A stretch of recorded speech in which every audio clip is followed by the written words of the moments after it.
Lawmakers here in Nevada. KOLO 8 News Now's Emily Benito joins us live in studio with the latest. Yes, Denise, both Republican Representative Mark Amodei and Democratic Representative Susie Lee had strong opinions on what needs to be done and gave insight into how they see this issue. Lee says that she is concerned for Nevada families that are already struggling to make rent, pay grocery bills, and now potentially higher health care and health insurance costs, which she says will lead to families having to make the decision to not have health care. And she says that she hopes both parties can come together and compromise to get the government back up and running again.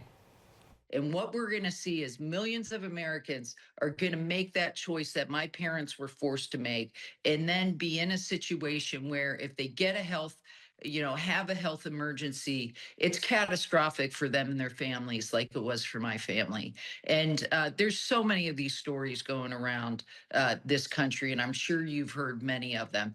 This is about the American people affording health care. And Republicans are in control, like I said, of the House, the Senate, and the White House. They need to come to the table. They understand what's at risk. Let's come to a compromise and end this.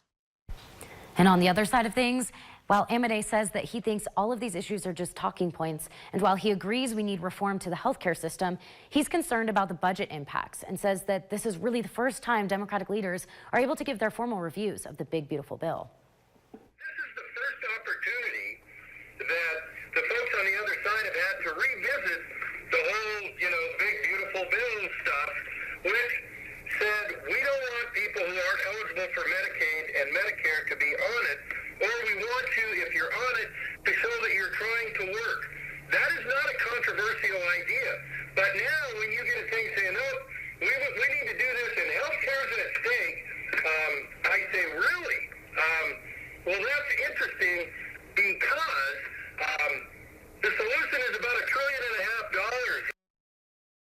The government will stay shut down through this weekend, and then the Senate will reconvene on Monday. Reporting live in studio, Emily Benito, KOLO 8 News Now.